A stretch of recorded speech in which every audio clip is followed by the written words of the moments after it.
Thumbnails, titles, engagement, watch time. These are topics that have been talked about by so many YouTube gurus everywhere over and over again, to the point where if you are an avid follower of this type of YouTube gurus, I'm not sure if you're still getting anything new from them. They're just saying the same things with more or less the same words over and over again. Does it actually work? I thought they did. I mean, they seem to at least make sense on paper, and it does appear to be obviously true. And when it's being talked about by so many people over and over again, my brain just assumed it to be true, and I was on this mission to learn how to make good thumbnails, learn the storytelling techniques that generate engagement, learn the ADHD editing skills that make sure viewers don't click off your videos, and so on and so forth. But do they actually work? Are they actually what makes good YouTube videos? Are they actually what cause a particular video to get more views? I thought it was true until I come across a thread by Wono, and I suddenly realized that it isn't true. This might be a shock to you, and it was a shock to me at the time, except that the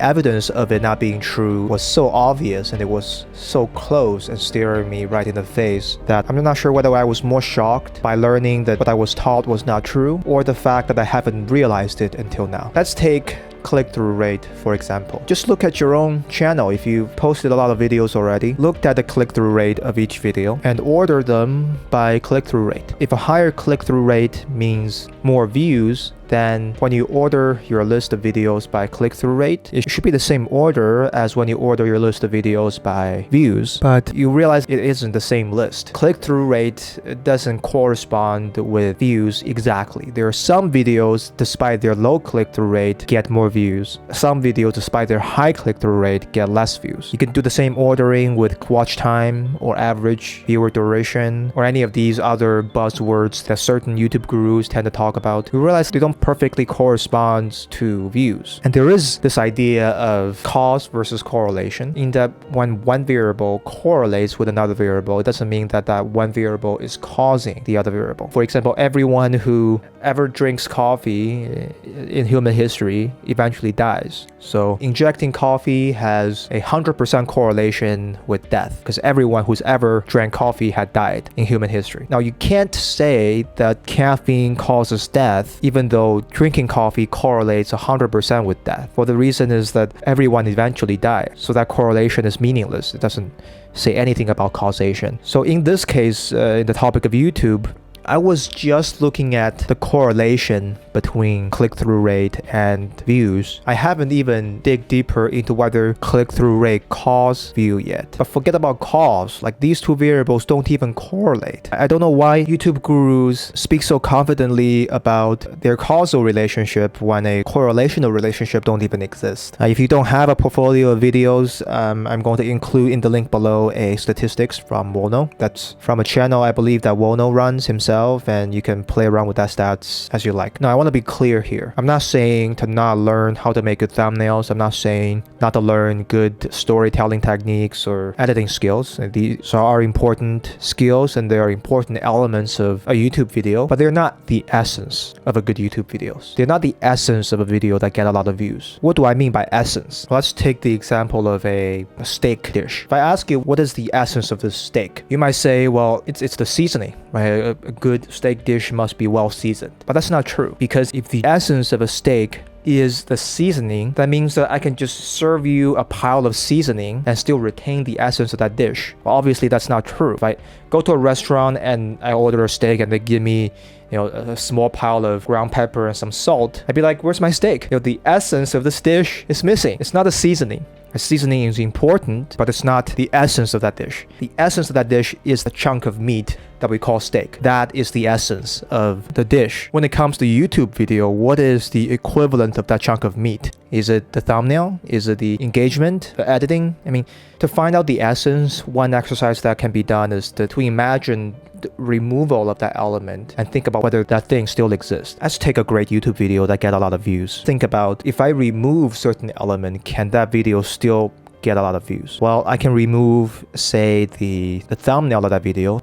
So instead of an attractive thumbnail, it's just gonna be a blank black square as the thumbnail. Can that video still get a lot of views? Is that video still good? without that thumbnail. Yes, it's not like if Mr. Beast's video ceases to be good without the thumbnail. I wouldn't stop wanting to see the remake of Squid Game now that the thumbnail had become a black square. So it's not the thumbnail. Is it the editing, right? Is it the random images that pop up in the video that keeps me engaged? Well, no, it helps. It helps to keep my attention there. But if you remove all that, I would still want to see what happens in this remake of Squid Game. So it's not the editing, although it helps. What is the essence of a good YouTube video then? It's something that Wonos called remarkability. Remarkability is something that you have that is attractive, that other people either don't have access to completely or hard to access. It takes $1 million to make a Mr. Beast video. That is one of the reasons why those videos are remarkable. I cannot make a Mr. Beast video because I don't have $1 million. Very few people have the financial access to make that kind of video, which makes Mr. Beast's video remarkable. A video that isn't remarkable is not gonna get a lot of views, even though it has attractive thumbnails and great editing and storytelling techniques. Because why would I watch that video if it isn't remarkable? Why would I take my time out of my day to watch this video that is not showing something that is rare and attractive? It's not remarkable. It's easily accessible everywhere. There's no reason for me to watch it, even though it has attractive thumbnails and great video editing and amazing storytelling techniques. I'm not watching YouTube video for the thumbnail, for the storytelling techniques, or the editing. I'm watching the YouTube video because there's something about that video that is interesting that I haven't seen before. That element of remarkability is the meat of the steak. There's an extreme example that Wono used to illustrate this idea in his thread that I can't think of a better example that works this well, so I'm just gonna use it. But, trigger warning here. Let's imagine that in 2001, September 11, when a tragic accident of 9/11 happened, YouTube was around. And for some reason, there's only one person that managed to capture that footage, and that person uploaded it on YouTube. And let's imagine that YouTube video is 10 hours long. That person just set up the camera and pointed at the Twin Tower for whatever reason that day and left it there for 10 hours. And he uploaded the footage onto YouTube and did not do any video editing, did not use any thumbnail. The thumbnail is just a black square. There's no title. How many views would that video get? Well, that video will go viral because that piece of content would by definition be the most remarkable content on the platform of YouTube at that time. I don't care how much money Mr. Beast give away, that footage of 9/11 will be more remarkable than the Mr. Beast video. It simply is the most remarkable video on YouTube at that time. So it will get all the views, even though it has bad thumbnails or bad titles and horrible engagement and terrible average view percentage because it's a 10-hour long video and only a small portion of it captures the actual incident. So that small percentage is what's going to be watched by everybody. The rest will not be watched. So it has bad retention, view time for the majority part of that video. Yes, bad titles, bad thumbnails, bad average viewer duration, it has bad average percentage viewed, it has bad engagement for the majority part of that video, yet it's gonna go viral by the sheer virtue of it being remarkable. That is something unique about that video that everyone wants to see that isn't available anywhere else but that video. And I want to reiterate the fact that thumbnails and titles and engagement helps a remarkable video become more viral, but it isn't the essence of what makes a good YouTube video. Thumbnails and titles and engagements are important skills to learn, but they are not what makes that video remarkable. Especially when how to make good thumbnails and how to write good titles and storytelling techniques and video editing techniques. These are topics that have been covered extensively. There are free and paid materials on the internet, in bookstores. The information about how to do these things are widely available. If one person can access them and learn them, anyone can access them and learn them. So they're by definition not unique. If there's something that you can access, it means that your competitor on YouTube can also access. So if you can make good thumbnails, others can also make good thumbnails. Therefore, thumbnails cannot be by definition what makes you successful because it's accessible by everyone. Right? What makes you successful on YouTube, what makes you stand out is something that only you can access, that others either cannot access or very hard for them to access. But of course, still learn how to create good thumbnails, learn how to edit videos well, learn storytelling techniques. But know that they are not the essence of what makes your video good. And what makes your video good is this thing called remarkability, and you must find it yourself.